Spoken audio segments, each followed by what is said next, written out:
Apps can do a lot of cool things. You could order dinner, gamble on your favorite team, and track your health. You could even get a mortgage. One click and you can be approved. I'm not sure by who or what country they're in. You deserve more from the mortgage industry. At AnyMac Home Mortgage, we believe in the need for live human interaction during a very complex process. The kind of service and guidance which an app simply can't provide. Our customers are more than credit scores and income documents. They're individuals and families who live in and strengthen our communities. Their story is our story, and that story begins in a home. Chris Sawyer is an expert on providing superior customer service and in meeting the mortgage needs of current and future homebuyers. With over 18 years of experience in the industry, Chris is able to help customers migrate through the home buying and home financing process by using his wealth of knowledge as a well-qualified mortgage professional. And best of all, Chris is located in Cromwell, Connecticut, where he has helped hundreds of clients in Connecticut, Massachusetts, and Rhode Island make their dreams of home ownership a reality. Visit chrissawyer.any-mac.com. Email him at csawyer@any-mac.com or give him a call, 860-878-8730. Chris Sawyer, NMLS number 39345, corporate NMLS number 338923. AnyMac Home Mortgage is an equal housing lender. American Neighborhood Mortgage Acceptance Company, LLC. DBA AnyMac Home Mortgage. Lo-Fi Direct. Connecticut First Mortgage Correspondent. License lender. Broker number ML 338923. Massachusetts Mortgage Lender and Mortgage Broker License number MC 338923. Rhode Island License Lender. License number 2011280L. Call for additional details. Jones on first down. Wide open. It's Barkley. And Saquon Barkley will take it into the end zone. Your best ability is availability. Saquon Barkley, he's great when he's on the field, but the problem is since 2018, he hasn't been healthy for this team. Look at this. They lob it to him. He taps it in off the glass. How about that? Porter Moser, I think right now is the best coach in college basketball, hands down. Fins 2 for 3. He's done his part. Pitch is drilled to deep right field toward the pole, and it is gone. They don't mind not being what they were in the 90s as the best organization in baseball, because the Yankees aren't even close to the best organization in baseball. They're trying to be the Rays, and the Rays do this for a reason. Like, you're the Yankees.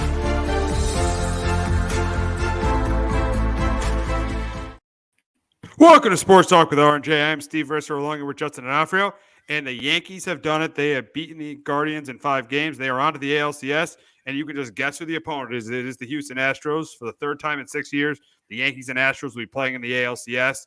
It should be a really good series between these two teams. But before we get to that, we got to talk about the series against Cleveland. And yesterday, Giancarlo Stanton coming up big, hitting that 3-run homer. Then Aaron Judge in the 3rd, and then Nestor Cortez gives you 5 solid innings. Bullpen closed it out. Yankees move on. I mean, it was a grinder against the Guardians. They definitely sweated it out. It looked like, beginning was going to be an easy series. They win game 1. Stanton hits the home run in game 2, but they end up losing game 2. They lose game 3 in heartbreaking fashion. But Garrett Cole was great in game 4. Hey, Bader had that big hit in game 4 too. And then yesterday, as we said, Giancarlo coming up big, and now the Yankees are on to the ALCS. Yeah, it did not look good going down 2-1 there, but the way the bullpen kind of and the questions of why not putting Holmes there to close it out in the bottom 9th. But yeah, Cole's been excellent this first 2 starts. He really stepped up, went 7 innings, 110 pitches. Yeah, Stan and Judge, the big hits yesterday. Stan had the big one in game 2. But this was actually, I saw the lowest batting average Yankees have ever hit in a postseason series. It was 182 for like a series that they've won. Batting 182. The Guardians have a really good pitching staff, but that's not going to get done against Houston. But yeah, they found a way to get it done. You like some more base hits because it's been a lot of the homers that have produced their runs. You like to get a couple more guys on. But yeah, they found a way to win. The bullpen found a way to close it out the last couple of nights. And yeah, you're moving on to Houston for the 3rd time. And can they finally get over the Demons?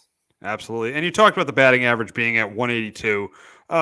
Yeah, it is a little bit of a concern, but really a lot of teams have struggled to score runs in the postseason. You saw that Rays Guardians game in the first round. That game went 15 innings without a team scoring a run. The Mariners Astros game. That game went 18 innings without a team scoring a run. So I'm not as concerned about that. What I'm happy about and a big positive is the starting pitching in this series. Garrett Cole was really good in both games. Nestor Cortez was good in both games. Severino was good in both games. The starting pitching was good. And if the starting pitching is good, the Yankees are going to have a chance to win any series going forward, no matter how poorly they hit. Yeah, absolutely. They will. Their pitching staff, you hope, could keep them some games. Yeah, Sevy, looked good. I felt early on, gave a couple runs, but I thought he settled in. That third inning, and he looked much better. Again, you need a big start from Thursday night. So Nestor too, just coming out.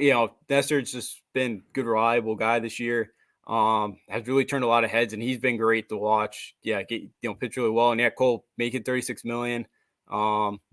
Because I liked how he's been using a lot of his knuckle curve so far in his first couple starts. I think that's really helped him. So, Cole's making the big money, and again, there was a lot of pressure on him this postseason, and he's capitalized on both of them, and he has really quieted a lot of doubters right so far. Oh yeah, I mean Cole was great in the series. I mean, you look at Game 1, went 6 and a third, held the Guardians to 1 run, and then in Game 4, a game they needed to win, he went 7 innings, allowed 2 runs, but he threw 110 pitches and put the Yankees in a great position to win that game. Yeah, absolutely. He did, and bullpen was able to shut it down. He did. Again, if the staff could give up just 1-2 runs a night, maybe even 3. You feel like the offense should be able to generate enough offense. It's going to be tough, obviously, being in October baseball. But if their pitching staff keep them in games, they got a chance. And again, with Tyone going tonight, I felt like in that 10th inning there on Friday that he gave up a couple bloopers. But I'm like, that's a tough spot to put in a starter who's never came in a relief effort before. But hopefully he can give us a couple strong innings tonight and keep the team in it. Absolutely. I think tonight he's going to keep him in it. I think the problem is going to be, I think Verlander is going to bounce back. He's going to be really good. I think this is going to be a really, really tough game to win tonight in the series. But if they can get a split in the ALCS, I think in the first 2 games of this ALCS, I think they're in really good shape to win this ALCS. Yeah, I think they can be. I know it'd be good to, get out of there with the split. You feel good about yourself. Again, Houston's not going to be scared to go to Yankee Stadium. We've seen them win at Yankee Stadium. They're, in the ALCS before. We saw it in the wild card game, a couple years ago as well. So we know, Houston's not going to be scared and frightened to go into Yankee Stadium. But you feel a lot better about yourself, and you kind of feel like there's a little bit less pressure on you because, Game 3 is not a crucial must-win, to try to stay away from being down 3-0. But you can get a split here. Again, Sevy's looked pretty good, and Valdez has been good all year. But you feel good if the team get the split. Absolutely. Oh, without question. If they get a split, I am very confident because you got Garrett Cole in Game 3 and you got Nestor Cortez in Game 4. Yeah, absolutely. So with the way those two are pitching, they're going to just give up a run or two. So you feel like your offense should then hopefully do enough to be able to keep you in those games. I know Astros have McCullers going Game 3 as well, and he's been good. I know he's been good against the Yankees. So, 1 or 2 runs are going to win that game. And, the way Cole's been pitching, you feel good that you do have a shot to win that game. Absolutely. Now that the Yankees finally have the rematch against the Astros, we're going to talk about what the biggest keys are for the Yankees to win this series. And for me, it comes down to 3 things. Judge has got to be better. I know he hit that home run last night, but he's got to hit better than 200. Gleyber Torres has got to be better. He's got to hit better than because he hit under 200. So he's got to be better, especially in the leadoff spot to set things up for Judge, Stanton, and Rizzo. And number 3, the biggest thing is this bullpen has got to get the job done. They didn't get the job done in Game 3, and they can't get away with blowing a game in this series against a team like the Astros. The Astros are the best team in baseball for a reason. You cannot blow a game against the Astros and expect to beat them. Yeah, absolutely. We saw the Mariners blew, 2 games there bound in Houston, and, Seattle really could have been up 2-0 there, and they don't give up. So, absolutely.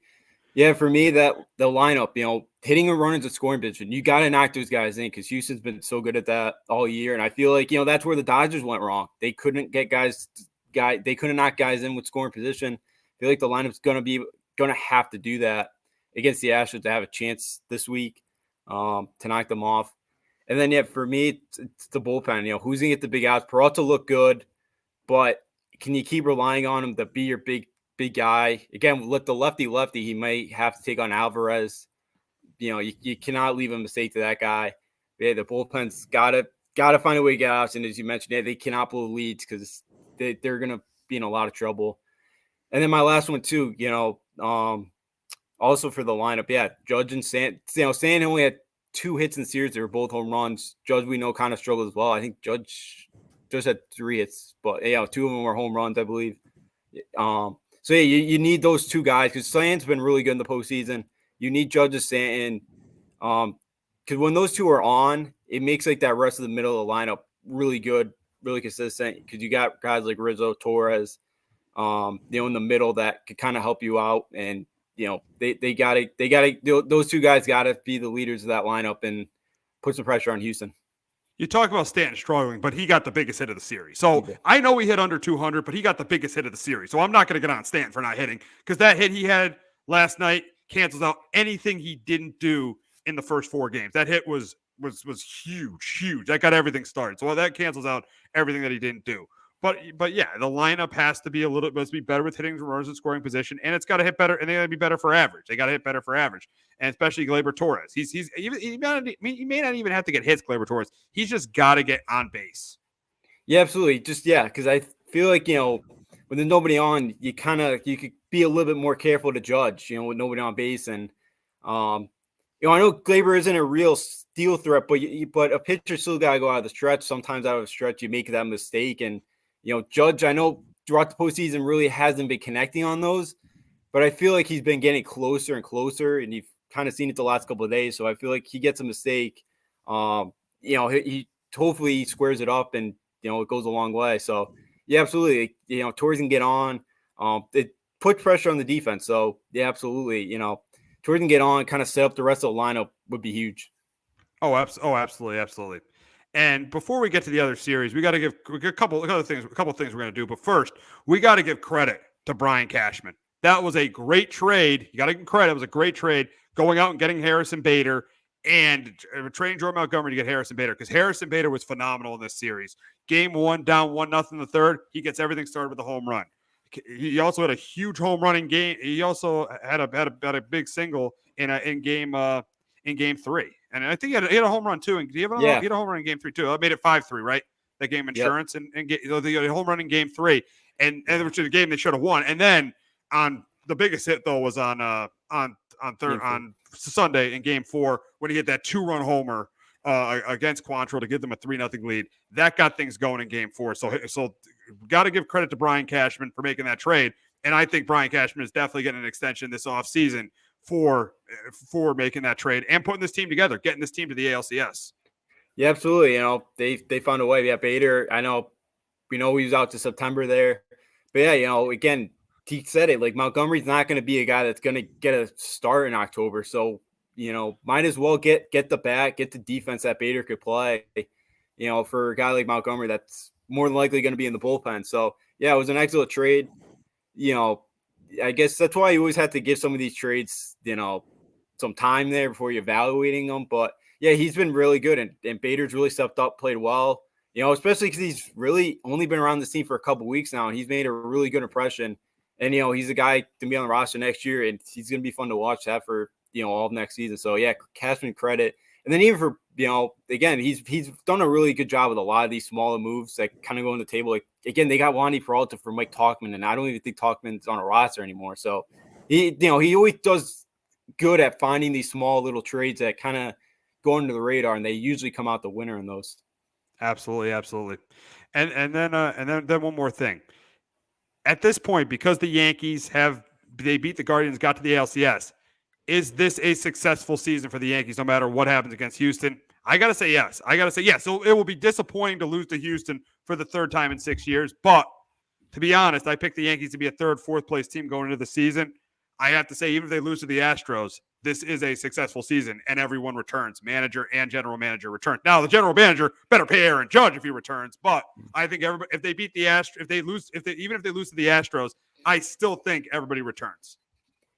Yeah, I'm with you. I hope there's some changes. But yeah, I'm with you. I think I had them finishing 4th in this division this year. I wasn't really high on this team. I hate to say it because it's like I want to beat Houston, and I'm going to be disappointed either way if they lose to Houston. But yeah, I didn't think they'd get the LCS this year. Again, down 2-1. I was hoping Cole would give us a good outing Sunday, but again, I wasn't even sure we could get out of that series anymore. So, especially the way they lost. So, yeah, this team's been resilient all year. They found a way, and yeah, I think it's been, even if they lose to Houston, I do think, and I hate to say it, and I know Steinbrenner and Cashman are always, championship or bust, but I didn't really I think. don't think Hal's that way. His dad was that way. His dad was definitely that way. I don't think Hal's that way. I think he is, because I've heard some interviews with him saying, I tell my investor, the other kind of small minority owners as well, like, I tell them we're going to be a championship team every year. They're disappointed we don't win championships because I've told them we will. We're good enough. So I think he does. I think, it's not as bad as dad, but I think he expects that this team should win a championship. And I think because it's been so long too, I think, there's some pressure that he wants to win one. But I know they put all that pressure that they want to win one. They didn't think they had it this year, but they found a way to get to at least the ALCS. Exactly. And yeah, I mean, yeah, I think I think for the fans, you brought it up, it's been so long. I think for the fans, it'll be a little bit disappointing if they don't win this series because it's been so long. Like in 2017, there wasn't that much disappointment because there was no expectation of them getting this far. Yes, this year the expectations weren't ridiculously high, but still, we've lost to the Astros so many times that it will be definitely disappointing. It'll be like the Red Sox, in 2003 losing to the Yankees. They just kept losing to the Yankees. They still had a good season, but they just another loss to the Yankees. If the Yankees lose this series, I think the fans will still feel that disappointment. They'll feel that disappointment. Here we go again, another loss to the Astros. Yeah, absolutely. It has been tough, and I know, Red Sox, and ever since 2003, the Red Sox have pretty much flipped the tables on that, on that postseason series. So, yeah, for the Yankees, it just takes one to get it done, but yeah, it's been difficult. It's been a long time, and now you kind of see the Phillies, and the last time, the Phillies, for the first time in a decade, they haven't been the World Series, or they haven't been in the playoffs in a decade. They look good. It's been a while, and it's rare. It's been the longest time in Yankees history that they haven't reached the World Series. So, yeah, it's really frustrating the fan base, because it's a different world now. It's so much tougher to get to the World Series. But, yeah, there's a lot of disappointment. And, again, I think it's George kind of, in a lot of people's minds, kind of the way he was as an owner. The fan base kind of expects that, like him, like we're supposed to win it every year. We should be the best team. We should win it every year. And I think there's a lot of disappointment because it's been so long, and it's been very frustrating because, they've gotten this point. Like, they haven't even got to the World Series since 2009. I think that's the most disappointing thing. It's not like they've gotten there and gotten in Game 7. They haven't even gotten there yet, or since then. Yeah, exactly.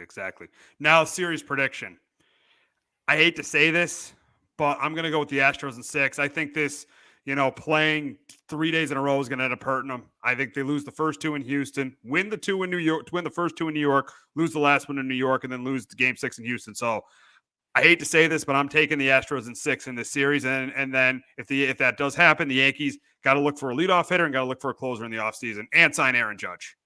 Yeah, for me, I got the Astros in 5. I just the way they're playing, or the way the Astros right now, they just don't quit. And I think with that rotation, I think there's I would hope, going the last years, like the Padres for the Dodgers, like the Padres haven't beaten Dodgers at all. And I thought, that was something, but they got over it. I just think too, like the Yankees, the Astros are in their heads.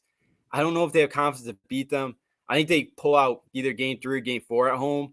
I don't know if they go to Houston to win. I just think that the Houston rotation, I just think stifles them. And I just think they lose a couple low-scoring games, and they just can't find a way to get it done. Should be interesting between these two teams. It all starts tonight at 7:30 on TBS. But we got to move on to the other series between the Phillies and Padres. Phillies went 1-0 on the Padres last night as Zach Wheeler pitched I think 7 innings, 1 hit, had an outstanding performance. Then Bryce Harper and Kyle Schwarber both hit home runs for the Phillies. They go up 1-0 in the series. And start with the Phillies. What do the Phillies have to do to go up 2-0? In my opinion, Aaron Nola's got to have a big start. Nola's got to be really good, and Harper's got to continue to stay hot. Yeah, absolutely. Yeah, Nola, big key in this one. He's looked pretty good so far throughout the postseason. I think it's a big one today. Especially, even though that bullpen's pitched pretty well so far in the postseason, besides that one game against the Braves there, they need another big start for him, and then, I think the other one for me too is getting out to an early lead again, because I think, you kind of take that crowd out of it. You can go up 2-0 going home. So I feel like, if you can get out to that early lead today yet again, put a lot of pressure there on the Padres. You're feeling pretty good about yourself, because the Padres bullpen either, that's not great either. So yeah, but that's a big reason why they got to the position they're in. Their bullpen was outstanding against the Dodgers. No, it was, but it's still not, like it's still beatable. Like I know Hader's been better, but it's still a beatable bullpen where, we can get some runs off of them. So yeah, I know they looked really good against the Dodgers, especially after they got down 3-0 there in Game 4. They able to come back. They gave them a lot of big outs, but I feel like the Phillies got to jump out early today. Yeah. If the Phillies jump out early, especially on Blake Snell, they got a really, really good chance to win the game. I think if they jump out early, because I think Nola's going to pitch well. He was great in the wild card in the first round against the Cardinals. He was great in game 3 against the Braves. I think he's going to pitch really well again. I think he's going to. So the big thing for the Phillies is if they jump out early, I think they have a really good chance of going up 2-0. And then I think this is a must win for the Padres, because the Padres don't want to be going down 2-0 going to Philadelphia, because I think that's the best home field advantage in baseball right now. Oh yeah, absolutely. The way that fan base was last weekend at home, it's going to be very tough to go back to get it back to San Diego. For the Padres, yeah, if you go down 2-0 today, it's going to be very tough to get it back to a Game 6. So yeah, absolutely, it's a must win today for San Diego. It's to be a tough task, but Blake Snell has looked pretty good. Yeah, they're going to need a strong start from today. Absolutely. And now for the Padres to tie the series, they're going to have a good, just like you said, you're going to need to have a good start from Blake Snell, and they need Juan Soto to start hitting. And they got to get to Nola early and get to the Phillies bullpen as quickly as possible. If they could do those things, I think they tie up the series. Yeah, absolutely. They do. I know Machado, played pretty well there against the Dodgers. He had a really good series in Trent Grisham. But yeah, they need Soto to get going. They gave him, they gave up a lot for him. They got to get him going here. Another one too, Austin Nola, going to go up against his brother Aaron. Again, he could probably give a pretty good scouting report on what his brother likes to do out there on the mound. So maybe that's a little bit of advantage there for the Padres, that Nola, Austin's brother, can kind of give him a little bit of a scouting report there. But yeah, like Machado's got to, Machado, I know, has been good, but he's got to get going today. Soto does, Grisham, Cronenworth got to, like those three in the middle of the order, they got to get going. They got to produce some runs today to try to tie this thing back up 1-1. Absolutely. My opinion, this is a must-win game for the Padres. The Padres don't win this game, they will not win this series. I'm completely with you, as I said a few minutes ago. They lose today. I don't think they go back to San Diego. I think this is their last home game of the year. Yeah. They lose. Yeah, they lose today. They're not going back to San Diego. You can count on that. But we got a rematch of Super Bowl 54 this week, and a big game between the Chiefs and the Niners. But before we talk about that, we're going to hear from our friends at JPEG Financial.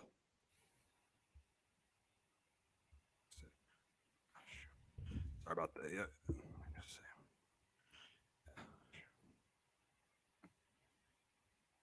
Do you have a 401k and some savings for future retirement, but don't even know if it's enough to live off of?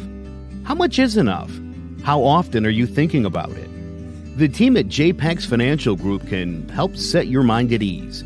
We specialize in creating strategies in the planning and managing of your financial, educational, and investment needs. We help clients pursue their investment goals with sound financial strategies. You deserve a personal, tailored plan. Lasting, meaningful, and open relationships are the foundation of our practice. You've worked hard for your money and should feel confident in your investment choices as you make decisions for your financial future. Your goals are our goals. We are dedicated to your needs and hopes for your future. Visit our website and give us a call at 860-430-5397. Securities offered through Raymond James Financial Services, Inc., member FINRA, SIPC. Investment advisory services offered through Raymond James Financial Services Advisors, Inc. JPEX Financial Group, LLC is not a registered broker-dealer and is independent of Raymond James Financial Services. JPEX Financial Group is located at 78 Eastern Boulevard, Glastonbury, Connecticut.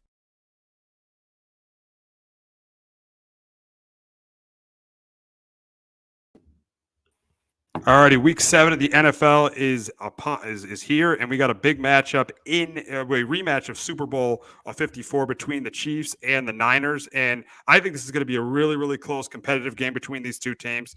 But I do think the Niners' injuries on defense are what are going to hurt them in this game. I think that Bosa being out is going to hurt them. I think that Ward potentially being out, Tre'Davious Ward is going to hurt them. I think this is a close, competitive game, but I think Patrick Mahomes is going to get his team down the field. He's going to throw a couple touchdown passes, and I think that the Chiefs are going to force a turnover from Jimmy Garoppolo. I think this is going to be a really, really close, competitive game. But at the end of the day, I think that the Chiefs are going to continue to have success against the Niners and win this game. I got the Chiefs beating the Niners 28-24. But Justin, can the Niners get revenge from what happened in Super Bowl 54? It's going to be very tough just because the Niners right now are just so banged up. I got the Chiefs win this game 27-21. Jimmy G's got to protect the football. They threw 2 interceptions last week. I know, again, they're playing so many backups right now. That's been the problem with the Niners the last couple of years. They just haven't had anybody stay healthy. They really didn't run the football much at all last week. Again, if you're going to, to keep Patrick Mahomes that offense off the field, you got to be able to run the football. Right now they got to be able to establish that. But, they only were able to run it 16 times last week. And again, they lost turnover battle 3-0. And I feel like you give up turnovers to Patrick Mahomes and that offense, they're not going to, they're going to take advantage of that. And I feel like right now with everything the Niners just do not have, they're going to give a couple of turnovers. I think it's going to be very tough. Again, if they can get up early with that crowd, it's going to be huge for them. They're going to have to try to just shorten this game as much as possible. And for how banged up they are, I just don't know if they're going to be able to do that. Yeah, I think the Niners are banged up. And the Chiefs, it was a tough loss last week, but still they proved they're one of the top teams in this league. Patrick Mahomes, yes, he threw a couple picks, but he still proved that he's one of the top quarterbacks in the league. Just my issue with the Chiefs is the lack of a running game, and I don't think their defense is great. But still, I think that's good. That's good enough to beat the Niners, which, Jimmy Garoppolo did not play that well last week. Their defense is banged up. That's why I think the Chiefs prevail here. Yeah, absolutely. Yeah, Jimmy G wasn't great. Yeah, Mahomes is one of the best in the league. He's been there for a while. Yeah, and that's kind of been the Chiefs' issue the last couple of years. They haven't been able to run the ball. The defense has kind of been an issue. Defense, as long as their defense is good enough to make enough stops, they'll be fine, and I think it is. But yeah, the way Jimmy G and that offense played last week, the defense wasn't great. Mariota threw the ball 14 times. He was 13 for 14. He's very efficient. I just think the Niners, with everything they just have out right now, I just think it's just too tall of a task, and I think the Chiefs' offense is going to be able to do a lot of whatever they want out there against San Francisco. Oh, absolutely. But we got a interesting matchup in Jacksonville as the Giants head to Jacksonville to face the Jaguars.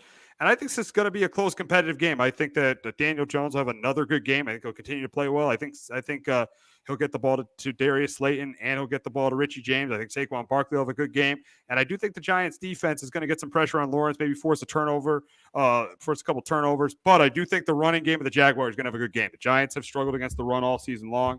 And I think the run game of the Jacksonville Jaguars is really, really going to be good. I think they're going to have success running the football. I think they are with Travis Etienne and James Robinson. I think it's going to come down to the end of the game, but the Giants are going to do what they do, close out the game, and the Jaguars are going to do what they do and have trouble closing out the game. And I think that's why the Giants go to 6-1 and they beat the Jaguars 27-23. But Justin, can Doug Peterson continue to have success against the Giants? I think they possibly could in this game, but I do have the Giants winning another one, 23-20. So why do you think Jacksonville is a favorite here? I number one, I think it's absolutely ridiculous that Jacksonville's a favorite. Come on, the Giants are 5-1 and the Jaguars are 2-4. So I think it's ridiculous to start out. I think it's ridiculous, but I think one of the big reasons is the home team always gets 3 points. And they look at the games the Jaguars lost. They look at the games the Giants lost. The Giants have won 5 one-possession games. The Jaguars have lost 4 one-possession games. I think that's the reason why, and the Jaguars at home. That's why I think they're favorites. But if I'm working in Vegas, there's no way a 2-4 team is a favorite against a 5-1 team. I think that's absolutely ridiculous. Yeah, usually these games, it's like very fishy, and Vegas knows something that we don't, which always worries me that I'm picking the Giants at there for Sunday. But yeah, I wonder if the Jags, I don't, because like the Jaguars aren't a great team either. So it's not like not like Vegas isn't adjusting to the Giants yet and what they've done. So I'm not, I'm not sure. It's usually one of those things that Jackson, it just seems really fishy to me. And it kind of just seems you want to take the Giants, go with the Giants, written all over it. And I am, but yeah, that's definitely an odd one. Like even the Jets were a dog against Denver this week. And again, the way Denver's looked is, that's another one. That's an odd one. But yeah, like you go back, it'd be, a pick 'em in New York and, or no, the Giants would be a 3-point or field goal. It would be a field goal. The Giants would be favored by field goal, which probably be a point or two left. But yeah, anyways, going back to the Giants here, I think the Giants do enough. I think with Daniel Jones, I think they run the ball well enough with Barkley. Thibodeau made a big impact last week, and I kind of felt like he could, that he was getting very, very close there, and he made a couple big plays last week. And yeah, I think the Jaguars are going to have success running the football here against the Giants defense. You mentioned that's like the one part of their area where they've really showed defensively. But I think that defense forced a couple of turnovers from Lawrence and staff. I think both teams are going to get pressure on the quarterback, and it's what quarterback's going to protect the football a little bit better. But the way the Giants have been playing right now, and just the confidence that organization has right now, I do think the Giants find a way to win. And I think, as you mentioned too, I think the Giants find a way to win the game late, and Jaguars, they found a couple ways to lose games late, and I feel like that's going to be the difference in this game. And Giants find a way to go to 6-1, which is don't think anybody had that ticket this year. Oh, no, not at all. Not at all. And you talk about the confidence that the Giants have, especially with Brian. But I think the big reason the Giants have the confidence they have is Brian Daboll. Brian Daboll has done a phenomenal job. Right now, he is coach of the year. And it's just this team. It's just so different. The confidence they're playing with. It's just so different now. Brian Daboll has made such a difference. And Daniel Jones and Jaquan Barkley have played really well too. But Brian Daboll, I feel like, has been the ultimate difference maker for this Giants team. Yeah, absolutely. And we've talked about the last couple of weeks. Coaching makes such a big difference. Like look at UConn football this year with more. Like they've won 3 games too this year. It's like coaching makes a difference. And I think I think football is like the ones. I think it's the top of the 4 major sports where coaching matters. The most. And I think you're really seeing that this year with the Giants. And yeah, Daboll's done a great job right away here for a team. Where the division's been pretty good. I know you haven't faced the Eagles yet. I know you lost tough one to the Cowboys on a Monday Night Football, but the division's been a lot better than a lot of people thought it would be. I know a lot of division games coming up, later in the year. But yeah, the Giants have been playing a lot of confidence right now. Again, they're and that defense too looks like it was a couple years ago. With first year under Patrick Graham, like that defense right now is playing with a lot of energy.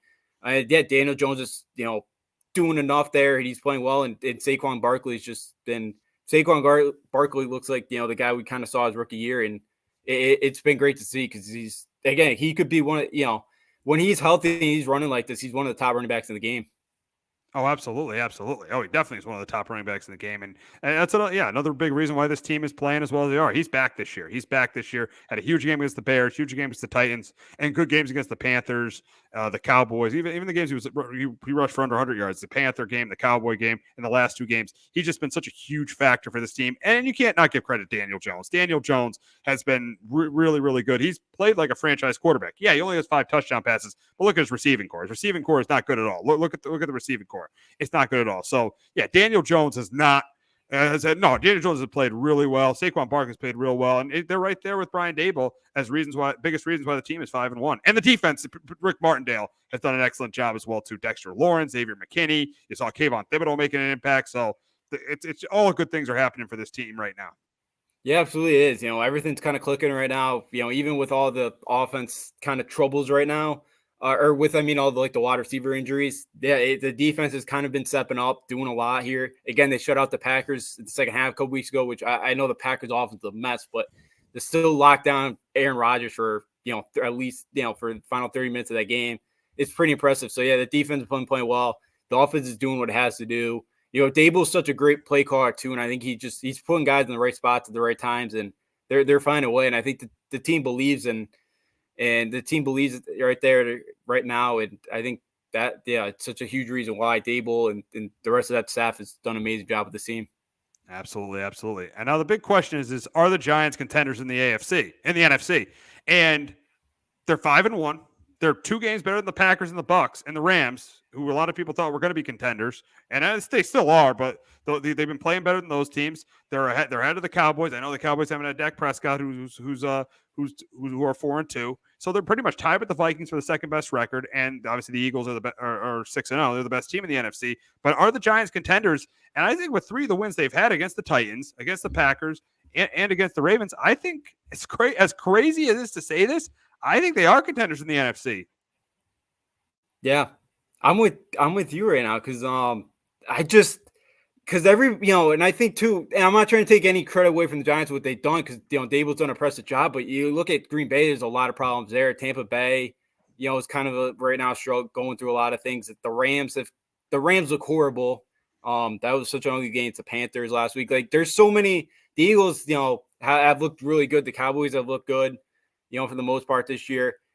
So I think they do because a lot of these NFC teams just for whatever, are just having a lot of problems right now. And the Niners, which I think a lot of people thought could make a run. Again, they're really banged up. We'll see what they look like when they get healthy. But I think they are because right now in the NFC, you go by today, it's like, it's so wide open where I think, the Giants could make a run with the way they're playing. You would think too that wide receiver core is going to get a little bit healthy by the end of the year.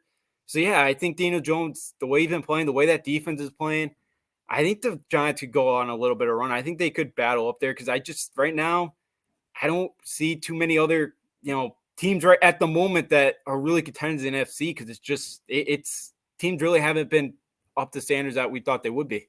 Yeah, you never know. It's early in the season. The Bucks can turn it around. The Packers and Rams, all 3 of those teams can turn it around. But with the way they're playing, how much confidence do you have in those 3 teams to turn it around? I mean, I have a little bit of confidence, but not a ton of confidence that those 3 teams are going to completely. Yeah, they might make the playoffs at 10-7 or 9-8, but I don't know if I have total confidence that those 3 teams are going to turn it around. But if you look at a team like the Giants, the way they're playing and the way things have gone this year, there's something special about this team. This team at the end of games just knows how to make plays at the end of games. I mean, you look at the Tennessee game. I mean, Dable going for 2. And putting them in position to win that game. I know there was a missed field goal, but they put themselves in position to win that game. And then the way they close it out against the Panthers with the offense, the way they closed out the game against the Bears, the Packer game, the drive Daniel Jones had, and then last week down 20-10, down. And really the big thing is this team was down by double digits in the second half in all 3 of those games. The win against the Titans, the win against the Ravens, and the win against the Packers, and they won those games. To me, that's a sign of a very, very good team, a team that can come from behind and win those games. Yeah, absolutely. Because again, correct me if I'm wrong, but I think the last couple of years they probably would have lost the Titans game. They probably would have found a way to lose the Bears game. They, even the Panther game, they probably wouldn't have come back against the Packers or Ravens. Like I felt like the last couple of years, the Giants really they found ways to lose games more than they found ways to win it, and they lost a lot of close games. So yeah, absolutely, the Giants have found ways this year to kind of get over the hump and find a way to win the football. And the last couple of years, I don't think they've been able to do that with Judge or with McAdoo or with, Shermer. Yeah. So I think, so again, coaching makes a huge difference. And I think Dable has just, again, the right recipe. And I think that team really believes in that coaching staff and what they're taught and what they're saying in that locker room. And I think it has an impact because, winning heals a lot of things. Winning kind of, you're winning, everything's going well and all that. And again, it's a huge improvement to see what this Giants team was compared to last year and just how miserable that team was to watch. And it's a fun team to watch, and it's a feisty team. And I know the city's been, great. New York football has been great. The Jets can even college, Syracuse has been really good, as well. So New York football a couple years been down, and the Jets and Giants right now, there's a lot to be positive about. Absolutely. And the Giants 5-1 right now, and a very, very good chance to get a wild card spot. But we'll move on to your team has a game on Monday night against the Bears, and I think they win this game. I think they win this game easily. I think Bill Belichick is going to give Justin Fields fits. I think he's going to force 2 or 3 turnovers from him. I think Bailey Zappe's going to do his job, manage the game, throw a couple touchdown passes. I think Ramondre Stevenson goes for over 100 yards, and I got the Pats winning this game, and I got them winning it big. I got them winning it 27-9 over the Bears. But Justin, can Justin Fields and the defense go up to Foxborough and pull an upset? I don't think so. I got the Pats 23-6. I just, again, that defense, I think, I think could make some plays in that game. Can they kind of disrupt Bailey Zappi and maybe pick him off or two? I can totally see it. I just don't see that offense moving the football much. I know they're going to, even if they go down by 2 scores, they're going to run the football. Like the Browns gave up on that last week for whatever reason, very early in that game. But I think Fields is going to have a rough day. That defense kind of what they did last year. They forced turnovers. They made it easy for their offense to put up some points. The special teams was good too. So, yeah, I feel like this defense is going to make a lot of plays this week against Fields. I think he's going to have a lot of trouble. I could see the Bears having a couple drives, but they can't score in the red zone. So, I feel like, they may get a couple field goals. I think they could get it down to 1st and goal, but, they may come away with no points because I think the Patriots defense as well has been pretty good when they've gotten the red zone. They've kind of held their own, it feels like, for most of the years. So, I think Field probably throws a couple turnovers. I think they sack him a couple times. Judon's been great. And I think the Patriots win this thing big. And one thing Bill Belichick was right about was getting rid of J.C. Jackson. That move has made him look really, really good. Jack Jones has taken over and has played really well. I think that move, getting rid of – you saw J.C. Jackson on Monday night. He got benched. I question that move. You question that move in the offseason. But Bill, again, with another free agent, has proven to be right. I got to stop doubting him when it comes to these decisions, The only one he's been really wrong about was Brady, about letting him go. Brady and drafting offensive personnel. Yeah, that's where he's wrong. Brady definitely was wrong about Brady, and he definitely has been wrong about drafting offensive personnel, especially the last couple of years Brady was there, passing on Nick Chubb to take Sony Michel, passing on DK Metcalf, AJ Brown, and Deebo Samuel to get N'Keal Harry. But yeah, when it comes to certain players, he always seems to know when to cut ties. I mean, J.C. Jackson, Lawyer Malloy, Chandler Jones, Jamie Collins, all these guys, Richard Seymour. He knows when to cut ties, and he definitely was right about J.C. Jackson. I got him credit for that. Yeah, absolutely. I was right there with you. I was like, what's this going to do with our secondary? Because then we lost Gilmore to Yelt last year. And Gilmore really hasn't been the same either since then. So, yeah, he figures a way. He knows. And, Jack Jones has played really well. It's a young secondary that I think is just very feisty. And I think, plays his style, I feel like, too. So, yeah, Bill has his ways. And, I got to stop doubting him because he's done a remarkable job. Jack Jones has played really well. Even the return game, he's been really good as well. So, for whatever reason, Bill knows one too. And J.C. Jackson hasn't looked good this year. And so it was definitely a smart move not to give him that 4 years, $51 million he got from L.A. He's definitely looking good for that one. Yes. But as we were talking about Bill, he could have a decision on his hands. And if the Pats keep winning, should there be a quarterback controversy in New England? Now, right now, I don't think so. I still think Mac Jones is the guy. Bailey Zappi has played well, but he played well against 2 bad defenses. And even if he wins this game this week, I'm going to say the same thing. There shouldn't be. But say they beat the Jets on the road. Say they beat the Colts, and Mac Jones is ready to go on November 20th against the Jets. Say they're 6-3. Do you stick with Zappi or do you go with Mac Jones? I think I go back to Mac Jones. I don't think you can give up on him because. Besides the turn, I think it gives a very short leash to Mac Jones. Like if he comes back and he throws a couple of just, that interception he did against the Ravens. Yeah. Yep, exactly. And I think if he does that, then I think you go with Zappi. I think the leash becomes short. But I think, again, I give him a lot of credit for Zappi coming in that Green Bay game, and he wasn't phased. He came in, he knew what to do. He played pretty well in that game. He gave him a chance to win it. The coach staff didn't really give him that chance to go out there and win it in OT. But he put that team in a position to kind of go out there and have a chance against Aaron Rodgers and that Packers team. So I've watched a lot of Zappi football. I watched him at Houston Baptist. I watched him at Western Kentucky. I've really liked Bailey Zappi the last couple of years. But I don't think you go move, take him, sit Mac Jones right away. Again, I know people are, I don't know if the 2 people in Boston are like, okay, the 3rd-string quarterback thing because of Brady. Like, again, I don't, Bailey Zappi's not going to become Tom Brady. Like, that's not reality. So I think you got to give Mac Jones, continue to give him the job. Again, same thing with Dallas. Make sure he's 100% healthy. Don't rush it with him.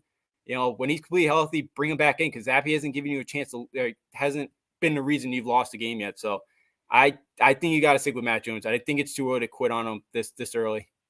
I do agree. If Mac Jones is healthy, but don't rush him back because Yeah. Zappy's done a pretty good job.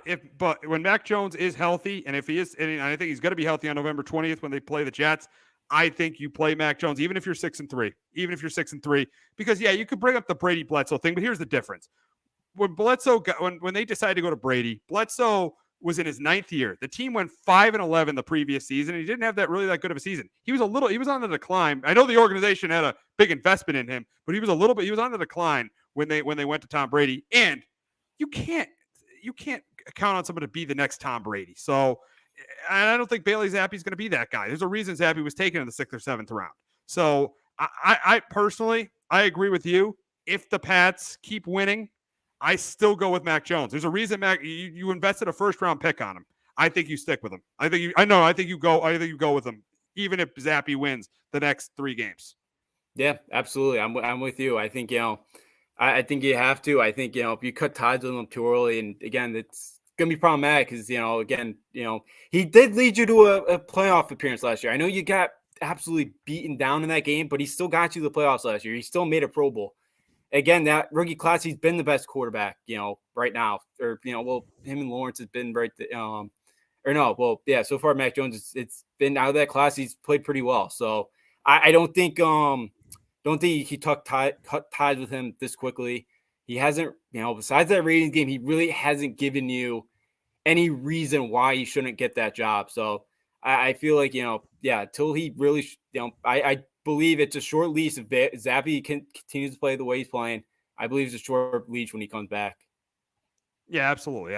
Short leash, but I think you go to Mac Jones because it's going to be interesting to see what the Patriots do when Mac Jones is ready to play. But we got to get to a quarterback that is probably going to come back this week, and it looks like Dak Prescott's going to be back against the Lions as the Lions travel down to Dallas to play the Cowboys. And I think this is a game where the Cowboys it's a game where the Cowboys should win. I think the running game is going to have a big day on the ground with Zeke and Pollard. The Lions run defense is terrible. I think if it's Dak or even if Cooper Rush plays, they're going to throw a couple touchdown passes. I think Goff is going to get some yards I think he's going to have a decent game, but not good enough. I think the Cowboys will force a turnover, and I got the Cowboys winning this one 31-20 over the Lions. But Justin, can Jared Goff have a huge game and help the Lions snap their 3-game losing streak? Didn't be difficult. I got the Cowboys as well, 27-21. I think, Jared Goff can make a couple plays in this game. I think DeAndre Swift's going to be back, so I think that could help the running game as well. I think, they've kind of missed him. I know, again, New England, they really couldn't get anything going there. But I think coming off a bye, I think they play well. Can they protect Jared Goff? I know their defense or offensive line's pretty good, but I think, Micah Parsons is still probably going to make a play or two and force Jared Goff to throw an interception or two. I think, Dallas's run defense is middle of the pack. So I think the Lions do get some yardage on the ground. I just don't think it's enough with how bad their defense is where they're not going to keep up. So I do have Dallas win this game 27-21. We got the Thursday night game as DeAndre Hopkins is going to be back for the Cardinals as they face off with the Saints. I don't know who the starter is going to be for the Saints, Dalton or Winston, but I think it's going to be another really, really competitive game between the two teams.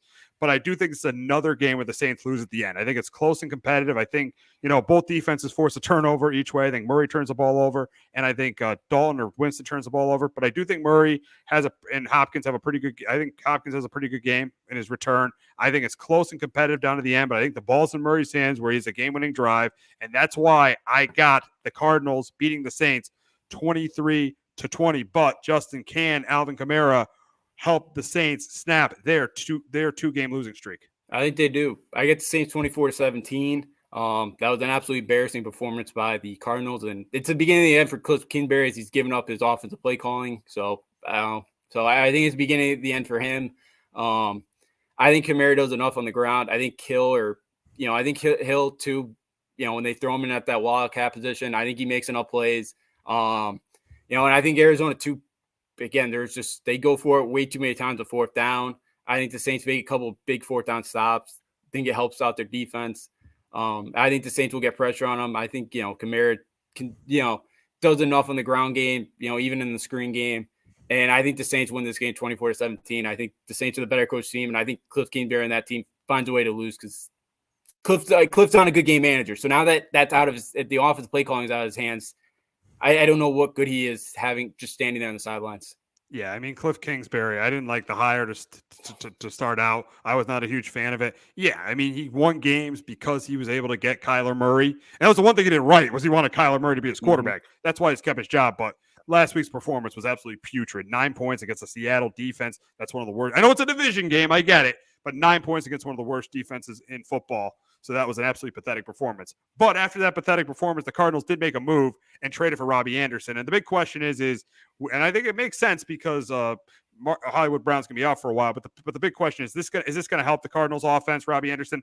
I think it does a little bit, but still, I still think they're clearly the third best team in that division. Yeah, I think it helps a bit to get another wide receiver in there because you're going to miss Marquise Brown. But I think – yeah, I don't think you're gonna get that chemistry back because Brown and Murray played together at Oklahoma, and you lose that chemistry, which I think is gonna be huge. Robbie Anderson, again, they haven't had a quarterback there, for a couple of years. So I know the production hasn't, especially this year, hasn't been great. But yeah, I still think they're the third best team in that division right now. Makes a little bit of a difference, but I think Brown's is a huge loss to that Cardinals team, and Anderson's not. I know again, Hopkins back is a huge replacement for that, but Anderson, a little bit of upgrade, not much for that team right now. I do think it's an upgrade because Marquise Brown and Hollywood Brown is out. I think he'll do a little bit better because they're going to be a little bit more invested playing with Kyler Murray, but I don't think it's a difference maker. I don't think it's a huge difference maker getting Robbie Anderson. But we'll talk about Robbie Anderson's old team as the Bucks, who've been struggling, travel to Carolina to face the Panthers.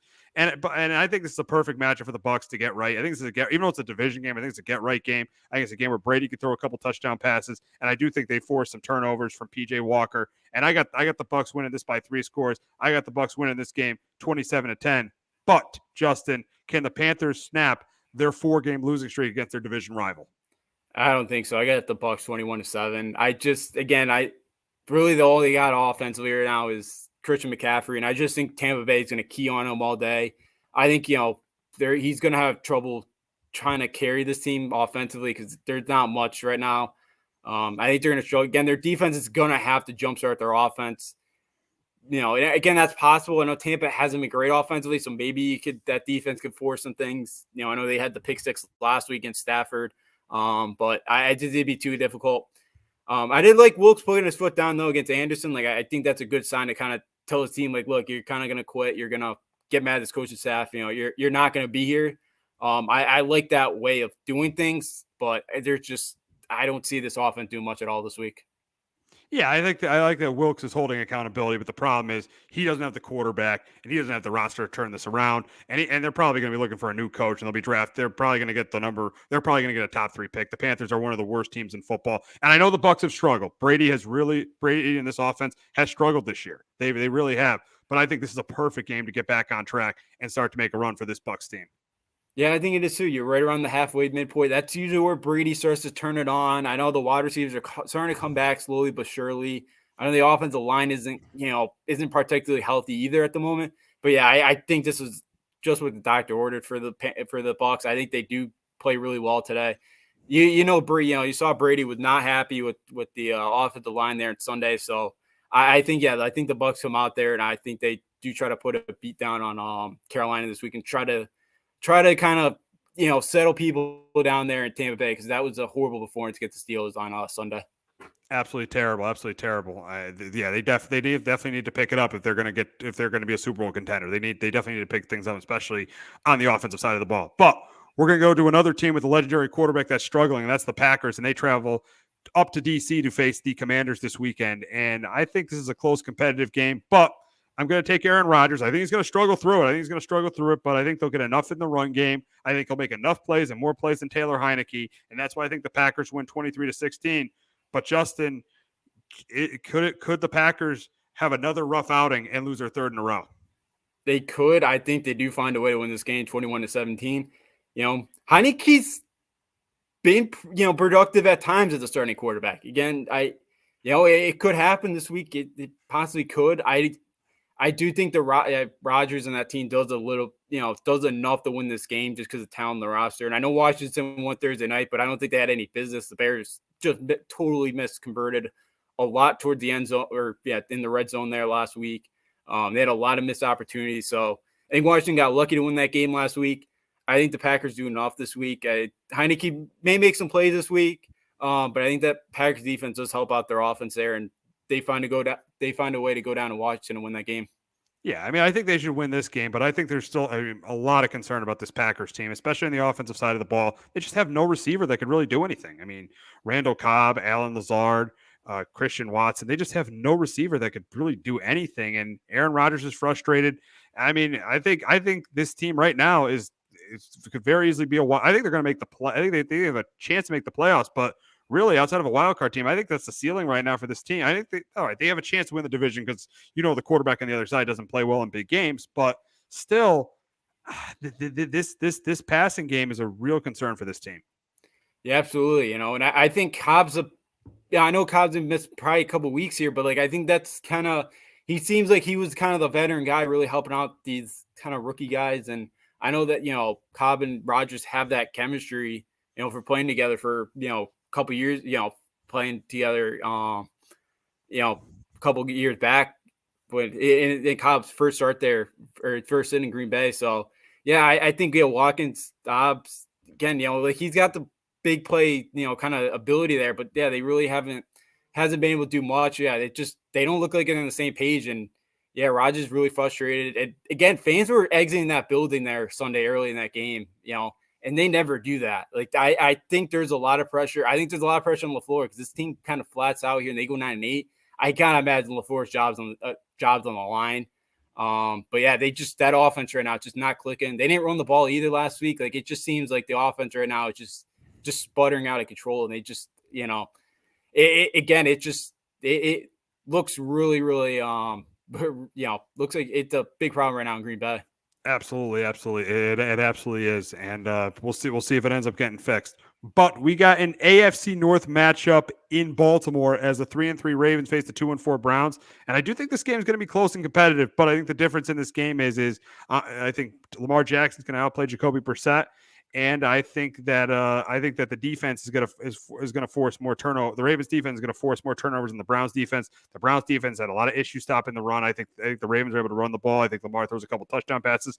I do think the Browns, though, I think they get behind, but I do think the Browns make a little bit of a comeback. We know that Ravens defense in the fourth quarter, they are not good. I think they come back a little bit, but this time I think the Ravens defense makes the play it needs to make, and that's why I think they win this game. I got the Ravens winning 31-24, but Justin, can Nick Chubb help the Browns end their 3-game losing streak? It's gonna be difficult, especially if his coach decides to start throwing the ball the first couple plays and just pretty much gave up after that. Yeah, you would know because you watched that game last week. Oh yeah, the first two plays he came out throwing the football and Brissett throws the interception, and just that was a bad pass, and it was like they got behind it. They didn't really try to run the football much. They did run the ball, but it wasn't as much as I thought they would, and that helped the Patriots. Obviously, I got the Ravens win this game 27-17. I think Chubb could with that defense, but the Ravens have been pretty good at stopping the run. And I just think that watching that Browns team last week, I thought that defense quit. I really do. You're playing a Ravens team. I know it's a division game, so maybe they get up for it, but I think Jackson, that team does enough. I don't. I know the Ravens have not been able to hold on to too many games this year, but I think they do this week. I kind of really question that Browns team, and I think, especially defensively, I felt like I saw a lot of quit in that team. Yeah. Kevin Stefanski's job is definitely going to be on the line. If they go 6-11, I think Kevin Stefanski should be fired. But we got to move on to an AFC South matchup in Tennessee as the Colts and Titans have a rematch of a game from week 4. And I think this is going to be another close competitive game, but I do think Derrick Henry's the difference. I think Derrick Henry has another big game against the Colts. I think Ryan Tannehill throws a touchdown pass or two. And I do think the Titans defense forces a turnover from Matt Ryan. I think it's close competitive. I think it's close and competitive, but I'm going to take the Titans to get into first place, to go to 4-2 and get into first place in the AFC South. But Justin, can Matt Ryan lead the Colts to their 4th win of the season? I think it's very possible, but I do have Titans win this game 24-20. The Titans pass defense is last in the league right now, so I think he can make some plays this week. But could he have any time to really be protected out there? I'm not sure. I think they got sacked 3 or 4 times in the first meeting a couple weeks ago. They didn't really, I know John Taylor's still, questionable. I know Hines is questionable too, but they didn't really try to run the football much at all last week. Last night against Tennessee. Taylor's healthy. They didn't, you got to be able to establish that run game because that's kind of where they're best at. And I think that helps out Matt Ryan and the rest of that team because, being one-dimensional, I don't think they have the wide receivers to make big plays. Pierce has looked pretty good out there. But I think the Titans do find a way to win this game 24-20. Falcons head up to Cincinnati to face the Bengals. I think this game is competitive for a half, but I think the cream is going to rise to the top in the second half. And I think Joe Burrow is going to have another big game, and he's going to throw 2 or 3 touchdown passes. I do think the Falcons might do a decent job on the ground. I think Mariota will have some rushing yards, but I do think he'll make some mistakes too. And that's why I got the Bengals winning their 4th game. I got them beating the Falcons 31-19. But Justin, can Marcus Mariota lead the Falcons to another upset win? I think they could. I got the Bengals at 24-21. This Falcons team's been feisty. They've played in a lot of close games this year. Mariota played pretty well last week. I think, they finally got Kyle Pitts a touchdown last week. I think, you can get him going. Drake London's looked pretty good. If they can get that passing game going, they can make some plays out there.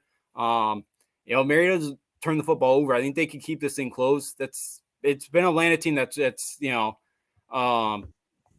now playing a lot better than a lot of people thought they would. I think they keep it close, but I don't think they have the offensive production to knock off the Bengals. But I do think that they'll keep that thing interesting.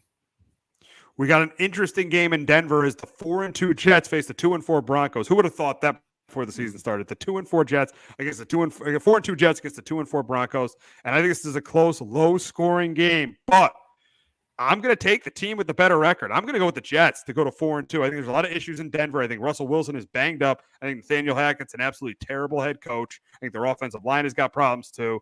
That's why in the second half, this team does not adjust. They scored 13 points in the first half on Monday night, only 3 points in the second half on Monday night. That's why I got the Jets pulling the upset. I don't know if we should call it an upset because the Jets are 4-2 and the Broncos 2-4. But I got the Jets winning this game in Denver 20-17. But Justin, can the Broncos D and their home crowd help them end their 3-game losing streak? I don't think so. It is down to a pick 'em now. So, it's a pick 'em now. It started at the Jets were a 3-point dog going into it. I got the Jets win this game 20-16. Russell Wilson, as you mentioned, second half adjustments. Russell Wilson started the game 10 for 10 the other night. He ended 5 for 18. Wow. That's crazy.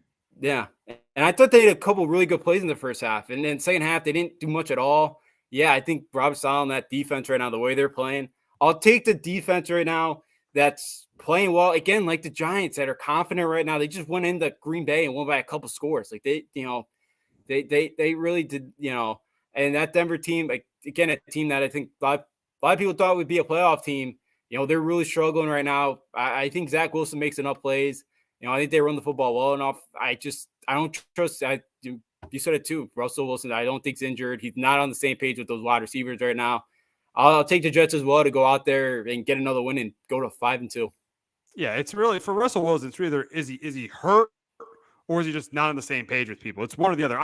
I'll err on the side to say he's hurt. I will defend him and say he's hurt, but it also does look like he's on the same page with any of his receivers. Yeah, I think it's a little bit of both. I do think he's injured, but I also just don't think he's on the same page because it's brutal to watch that team because he's missing wide open guys and he's not even throwing it to him. It's just, I don't know what's going on, but yeah, I think it's a little bit of both. And it's a big problem that you got to figure out because you're paying this guy, $500 million. You got to figure out for the next couple of years. So whatever's going on, they got to figure it out soon. And again, I don't think Hackett's the guy. But and if he's not, they got to find the right coach that could kind of figure it out with him because they invested a lot into him and it's been brutal so far. Oh, absolutely. Absolutely. It's been absolutely terrible for the Jets.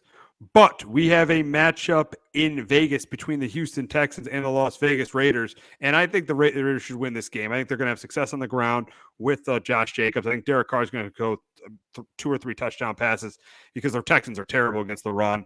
And I think that Davis Mills is going to have a turnover or 2 in this game. I think Davis Mills is going to throw an interception or 2 in this game, and that's why I have the That's why I have the Raiders winning this game. I do think Mills might make some plays, but not enough. That's why I got the Raiders winning it 31-16. But Justin, can Davis Mills lead the Texans to their second straight win? It's going to be difficult. I got the Raiders as well, 27-16. I don't think they're going to be able to keep up. I think they'll put up some points in this game.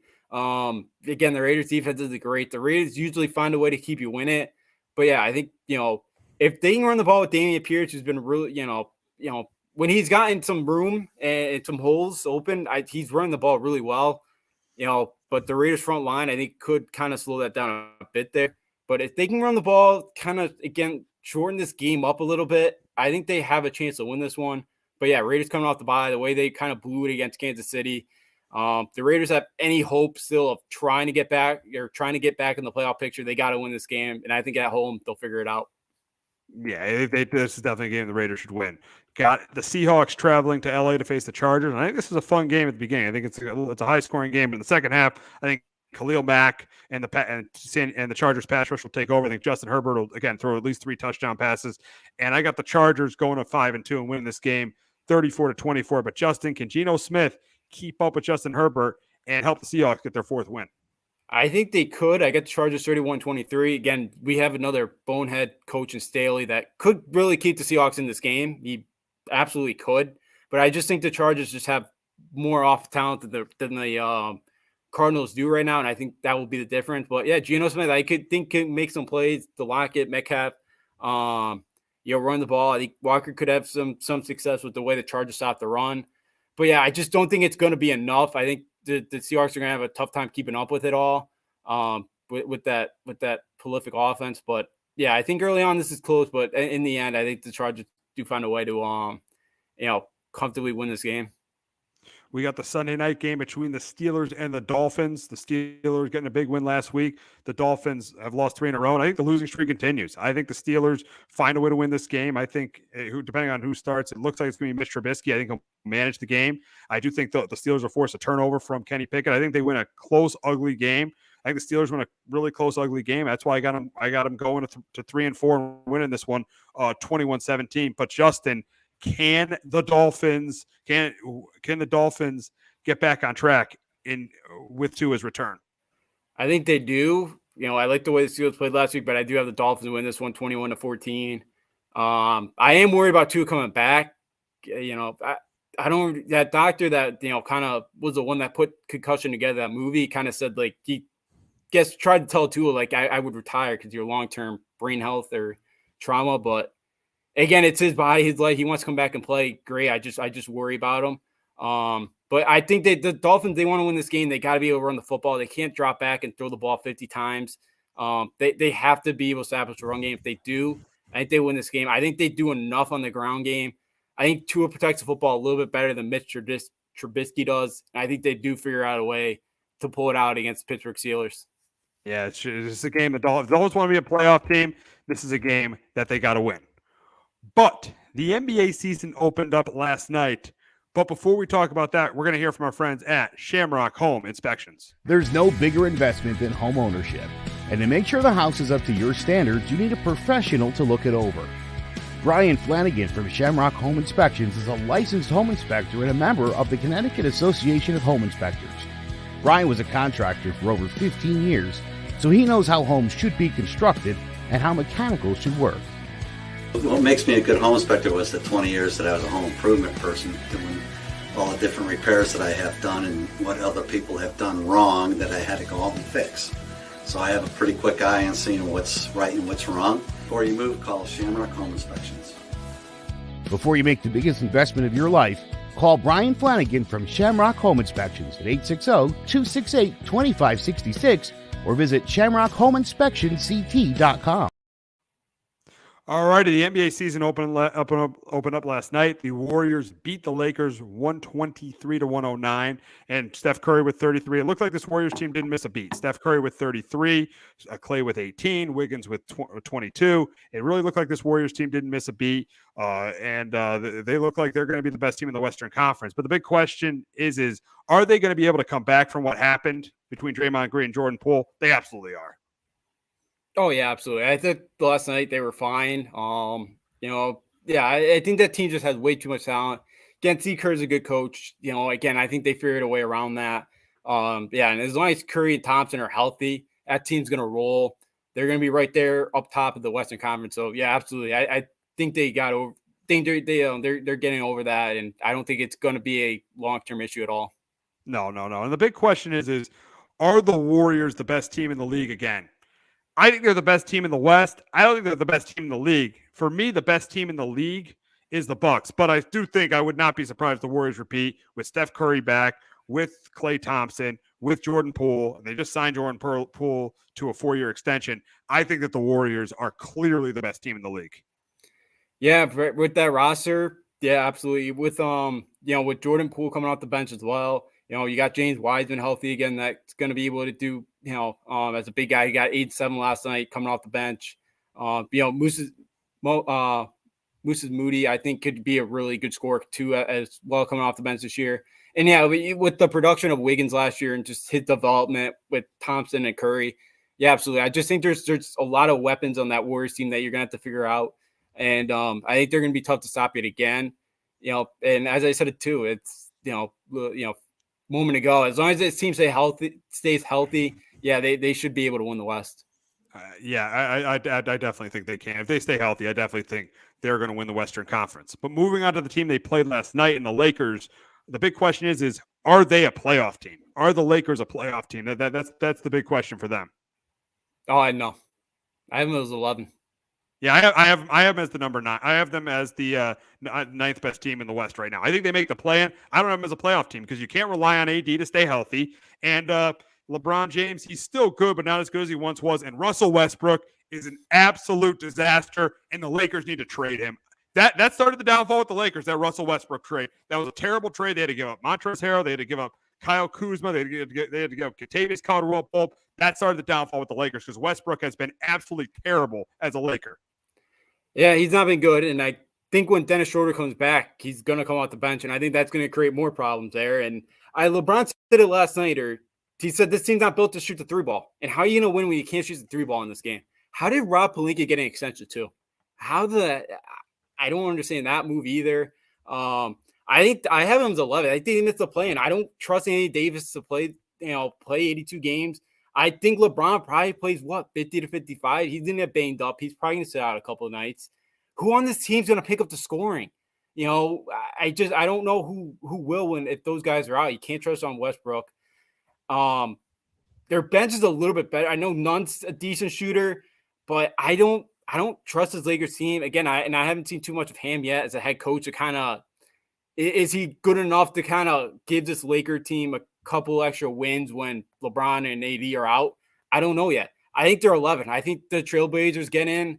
I even think my Kings are better than the Lakers are right now. So I get the Lakers missing out. I don't think it's a good team. I think, I just, when they're not, I just can't trust their team. I don't think they can shoot again. I don't think they're good enough defensively again.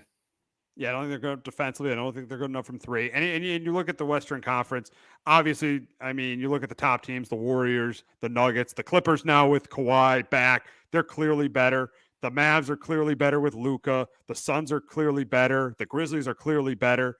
And then you look at the T-Wolves, they're clearly better. And then really the only team you might make an argument for is the Pelicans, but I think the Pelicans are better with Ingram, Zion back. And with CJ McCollum, and then you have Valanciunas is not that bad of a center. So right now, I think I'd have the Lakers as right now I got the Lakers the 9th seed in the Western Conference. Yeah, and I could see them making the play-in. I have them as 11. I just don't think this. Again, I know they brought in Patrick Beverly as well, who's a good defender, but he's not going to score much. But yeah, I think right now in the Western Conference, all those teams I mentioned are definitely right now better than the Lakers, and it's not a very strong Western. After you get by like the Clippers, Phoenix, like it's not as good as the Eastern Conference. So, and especially when you get towards the bottom where Portland and Sacramento, and then OKC and Houston, they're just tanking right now, and Spurs. But yeah, like I think this Lakers, I obviously would not be trying to see this Lakers team make the play-in. If a lot of these guys, if AD and LeBron could stay healthy, I think they definitely could make the play-in. Maybe, and be late, or even maybe get the 8th seed. As I think that's the highest they could go seeding wise.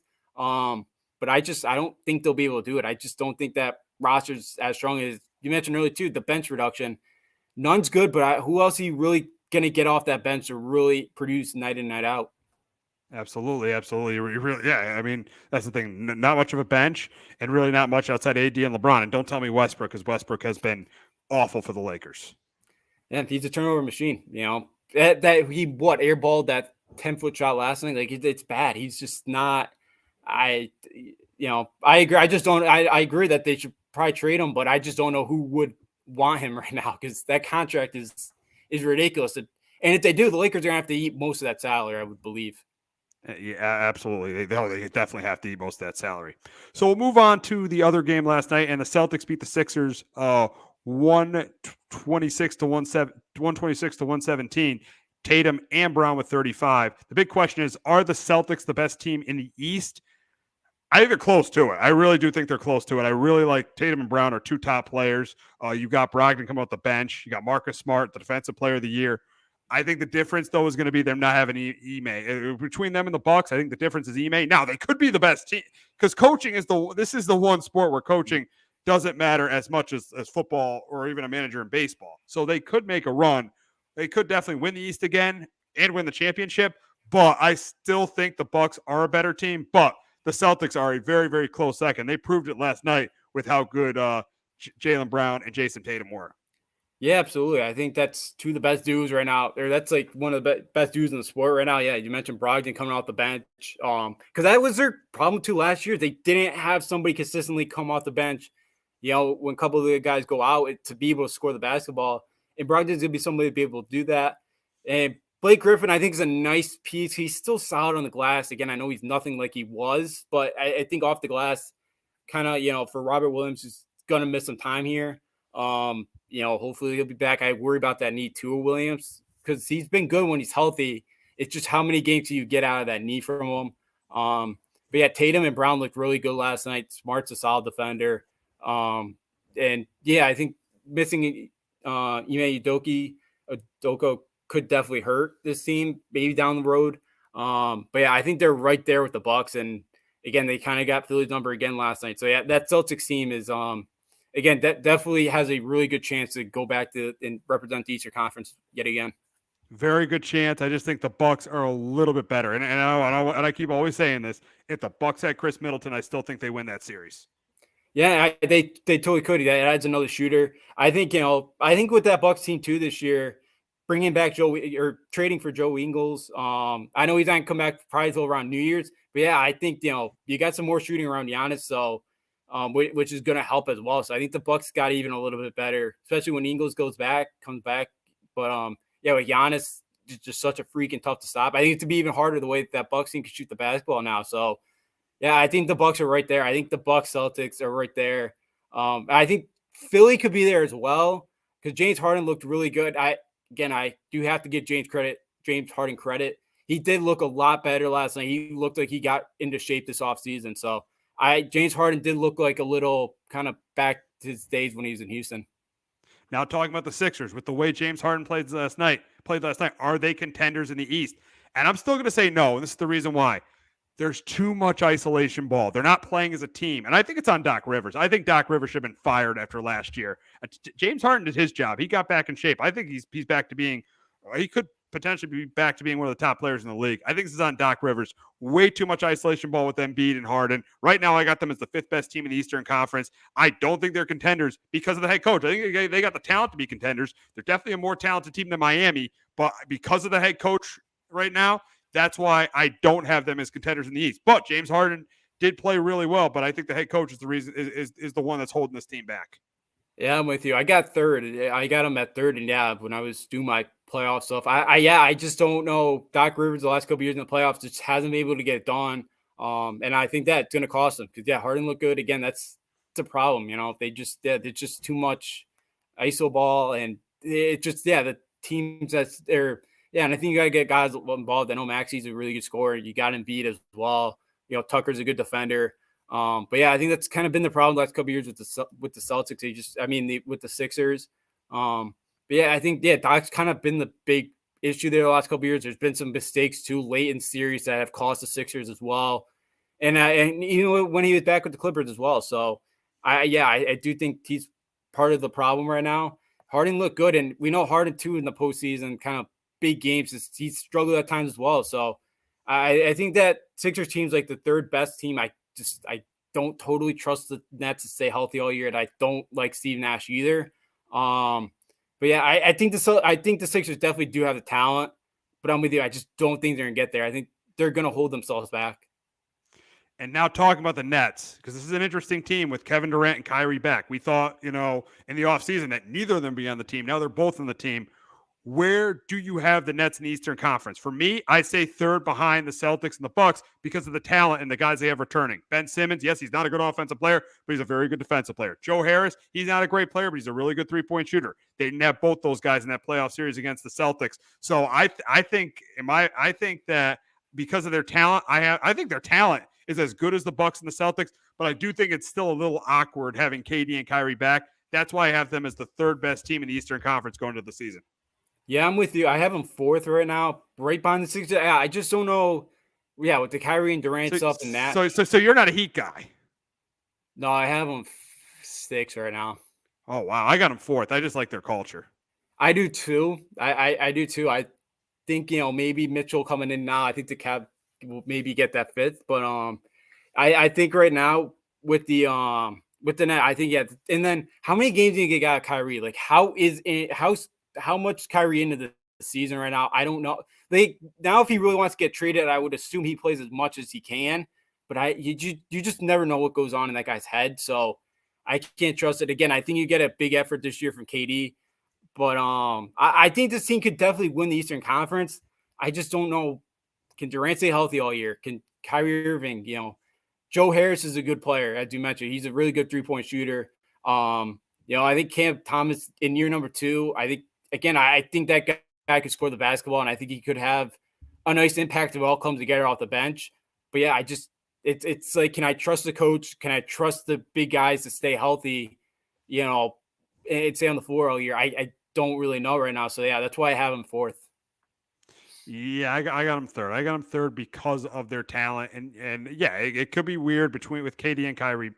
With KD and Kyrie back, but the NBA is a sport. It's a talent-dominated sport. You got the talent that they would have no chance of doing anything this year without him. So I still think they are a contender, but I'm not picking them over the Bucks and Nets, but Bucks and Celtics because of the chemistry. Yeah, I'm absolutely with you there. I think it'd be tough, but I would not be shocked to see this team get to the finals with all that talent. But it's something. Could it all come together? Could it all gel? And again, KD and Kyrie really haven't, the last couple of years, they haven't played a ton of basketball together on the floor, it feels like, either.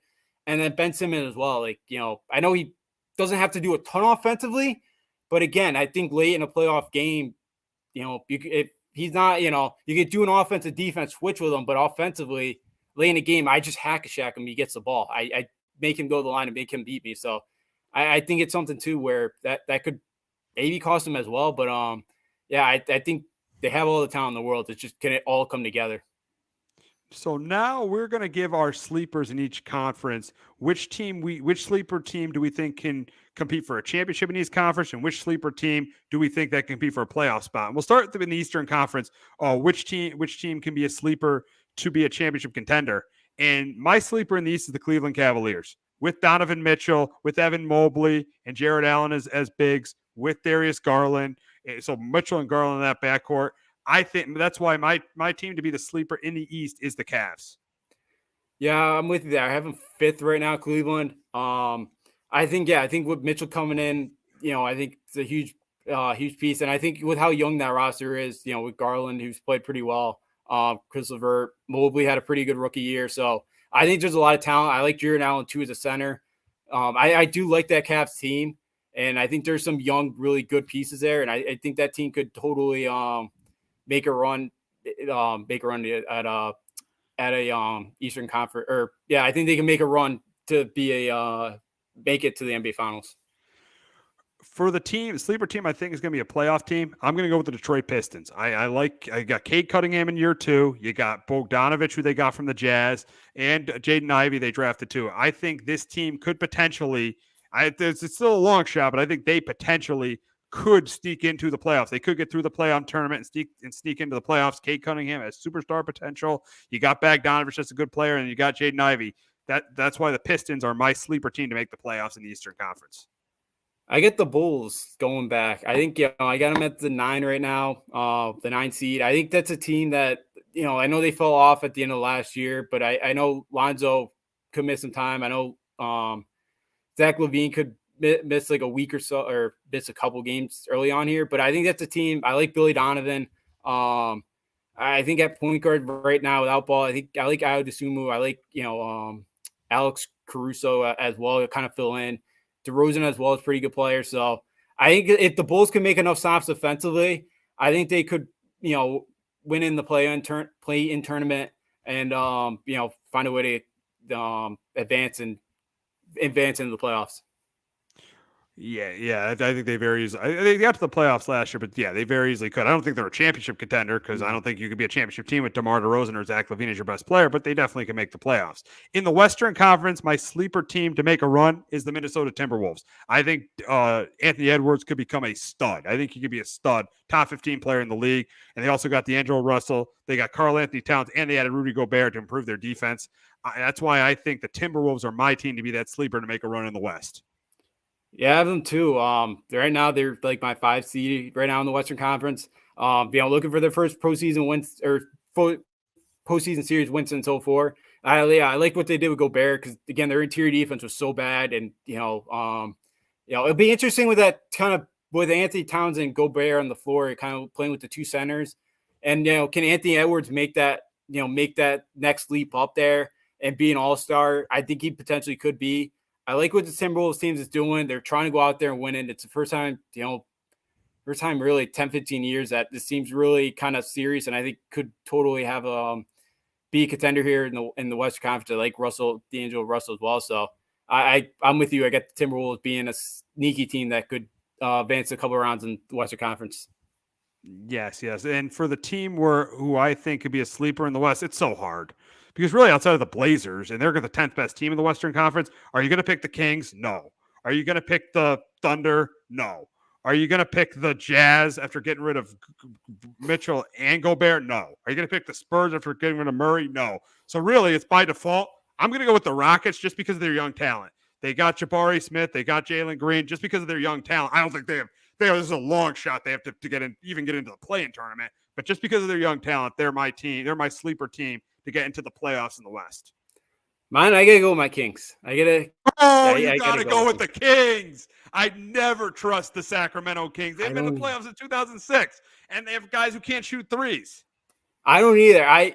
Keegan Murray, I think, is gonna have a big part in that. I know he's gonna miss tonight, which stinks. I was looking forward. That's like the one thing I was looking forward to this year. I think Davion Mitchell improved his shooting over in the offseason. I think bringing over Malik Monk and Kevin Huerter from Atlanta, I think he comes on and he helps out kind of shooting the basketball this year. They really showed that last year, because Huerter during the regular season shot 38% from deep. I think Keegan Murray comes in. I think I think he'd be one of our best players. He looked really good in preseason and summer league.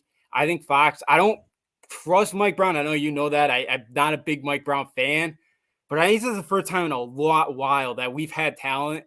And listening to some podcasts who Kings basketball in the city, it sounds like this is the first time that city's been excited for Kings basketball in the last 15 years. So excited for what? De'Aaron Fox and Sabonis and Keegan Murray? Excited for what? That I think we are in contention to at least make a play-in and potentially pass that round. I think there's again, when's the last time this Kings has had this much talent? It's been a while. Yeah, it has. It has. I think too with the West, the rest of the West kind of tanking. You mentioned all those other teams. I think we could sneak in there.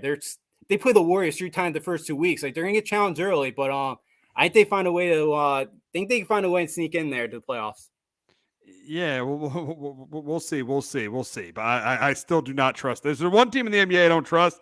It is definitely the Sacramento Kings. So now we'll move on. I know. They haven't made it to the playoffs in 2006. But now we'll move on to Rookie of the Year and MVP. And my Rookie of the Year is going to be, if I'm going to have the Rockets to be the sleeper team to go to the playoffs, I'm going to have Jabari Smith be my Rookie of the Year. And then MVP is going to Giannis Antetokounmpo. So I got Jabari Smith as Rookie of the Year and Giannis as the MVP. Yeah, you know I'm going. I'm going Keegan Murray to win Rookie of the Year. Oh, this is so Kings biased. No, because I think if he can get us to the play-in round, and if he can have a big impact, I think that could sway the voting. You know, because I think it could. I think because I've heard too. He's already reading some stuff too. People already think he's the second best player on this team. I think he has a huge impact. I think he plays well, and I think he's a big part of why we get the play-in round. And I think that. Going to be crucial in voting. I think he could win it. In my MVP, I'm going to go with Jason Tatum. I think with the talent they got around him, adding Brogdon as well, I think they're one of the top organizations in the league. They got a great team around them, and I think his rebounding and assist numbers continue to go up each year. So I'm going to go with Jason Tatum. I know he's fifth down there, but kind of the odds votings. But I think Celtics could get a 1 or 2 seed.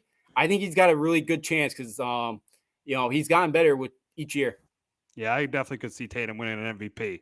So now we'll go to our finals prediction. And for me, it's the Bucks and it's the Warriors. And I'm going with the Bucks in 7 games over the Warriors. I think they're clearly the two best teams. And if they both stay healthy, I think they're going to play in the finals. And I got the Bucks winning it. I'm going to go the Bucks over the Clippers in 6 games. I'll take Kawhi and PG. I know there's a lot of excitement over that Clippers team to get back to this year. I'll take a shot. But yeah, as I mentioned earlier, the Bucks with Joe Ingles, I think is going to be a huge contributor. And putting less pressure around Giannis. And I think, it's going to be tougher to stop Giannis with the more shooting they got around him. All right. It should be an interesting NBA started last night. Should be a very, very, very interesting season in the NBA. But we are going to move on to college football. We got a huge matchup in Clemson this week as undefeated. Who would have thought this? Undefeated Syracuse takes on undefeated Clemson. But I think undefeated Clemson is going to prove why they're the much better team. I think Syracuse was lucky that Devin Leary was out last week. That's why they won the game. And I got Clemson winning this one 31-13. But could Syracuse continue their dream season, Justin? It's going to be tough. I got Tigers win this one at home 28-17. If they can slow down Sean Tucker in that running game and then Garrett Shooter, because if Tucker can get going, then Shooter on the ground as well could get it going. It's tough to stop. But I think DJ Uiagalelei, again, he's getting a little bit better. That, the deep ball accuracy and stuff isn't there yet, but you see some progress in them. Syracuse defense has played really well. They only give up 13 points a game, but I think Clemson's going to be too much. I think there's too much talent. Clemson did get out there last year in the Dome and won like 17-14. I don't think it'll be as low scoring, but I think Clemson does find a way to win the game Saturday at home. We got a SEC matchup in Baton Rouge as Ole Miss travels to Baton Rouge to face LSU. I think this is a close competitive game, and I'm going to go with Lane Kiffin's squad to put up 20. I got them put up 27 points. I got them win. Lane Kiffin's squad win a close one, 27-23. But Justin, can Brian Kelly knock off an undefeated team at home? I think they could. I'm really tempted to take LSU in this game, but I just think LSU's run defense is going to make enough stops. I got Ole Miss win this one 27-24. And Ole Miss hasn't really been tested yet. That's coming. They got Bama coming up in a couple of weeks. I think they go to Texas A&M next Saturday night. Like their tests, are coming very soon now. But I just think LSU on the ground, I think is going to have a hard time stopping the dual threat of Ole Miss running game. Even Jackson Dart has been able to run the football and kind of provide that different element. I think LSU will have success too on the ground. Ole Miss hasn't been great at stopping the run either. They gave a lot of rushing yards last week to Auburn. But I'll take Jackson Dart to make that one big throw that he might have to make over Daniels right now. So I do think the Rebels find a way to pull it out in Baton Rouge. We got a huge matchup, the game of the week in Eugene as undefeated UCLA faces one-loss Oregon. And I think Oregon keeps their winning streak going. I think Bo Nix outduels Dorian Thompson-Robinson. I think this is a close competitive game, and I'm going to take Bo Nix and the home team to give UCLA their first loss. But Justin, can Chip Kelly stay undefeated? Yeah, I'm taking Chip to finally beat his Ducks. He's 0-3 versus them since taking the UCLA job. I keep picking against Chip the last couple of weeks, and it's kind of backfired. So I don't trust I know Bo Nix usually plays well at home, but I don't trust them. In a big game, I know UCLA's defense isn't great, but I think, DTR in our offense, Oregon's really struggled in the secondary this year. I think he can make some big plays up in Eugene, and Zach Charbonnet is the difference in the UCLA backfield. I think he has a big game. Once again, he's had back-to-back 100-yard rushing games. Almost had 200 yards against Utah. I think UCLA finds a way. I know they haven't played much on the road. I think they've only had one game up in Colorado, but I think they find a way to go up to Eugene, and Chip Kelly finally gets a win over his former Ducks team. We got an SEC matchup in Tuscaloosa as Will Rogers and Mississippi State face number 6 Alabama.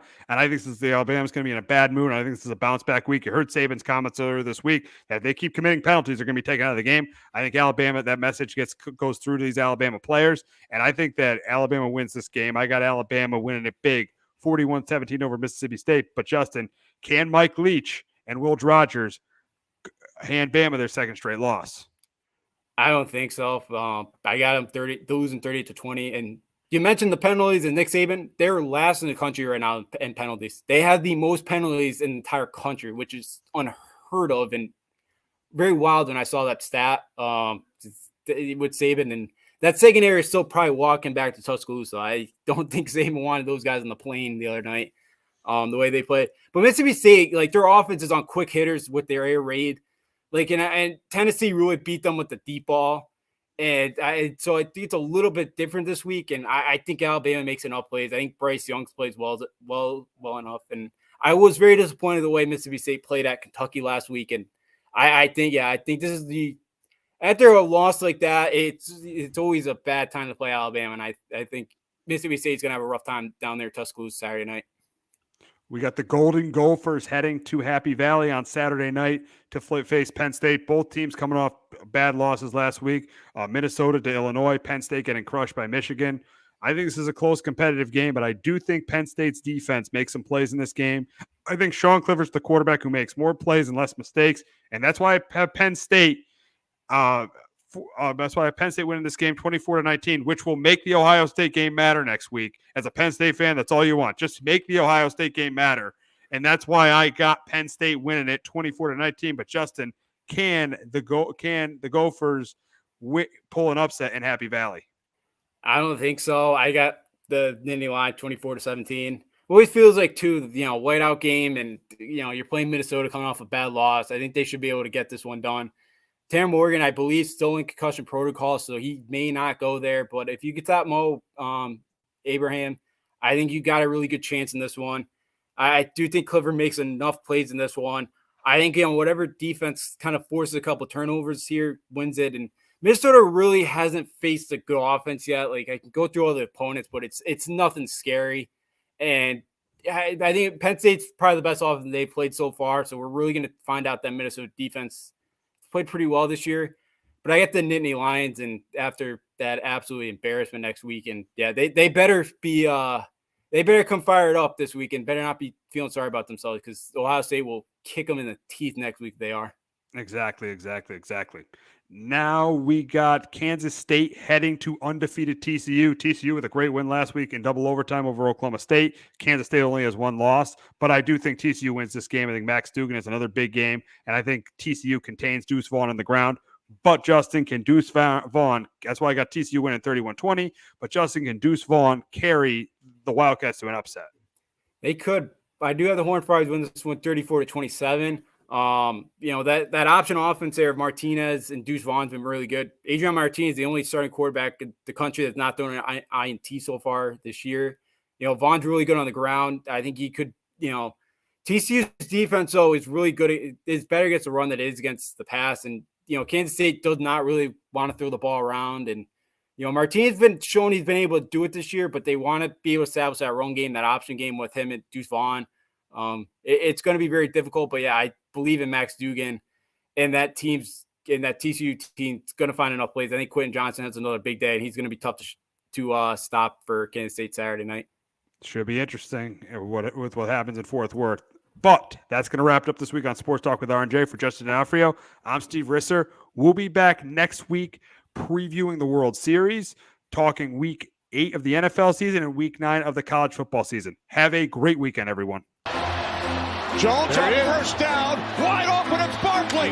And Saquon Barkley will take it into the end zone. Your best ability is availability. Saquon Barkley, he's great when he's on the field, but the problem is since 2018, he hasn't been healthy for this team. Look at this. They lob it to him. He taps it in off the glass. How about that? Porter Moser, I think right now is the best coach in college basketball, hands down. Fins 2 for 3. He's done his part.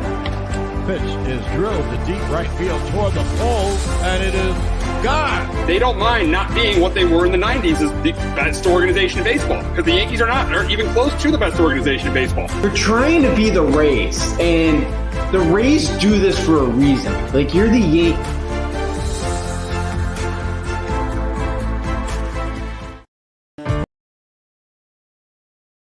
Hello, my name is Joe Aguirre. I'm the president of Clovercrest Media Group. And here at CMG, we have a wide variety of podcasts, including sports shows like Keys to the City, The Roll Call, Throwing Jabs, All Four Downs, and Jawing About the G-Men. And great true crime shows like Sticky Week, Crimes and Consequences, Ivy League Murders, and Bird, the unsolved murder of David Eichmann. You can find all these podcasts and so much more by visiting clovercrestmedia.com.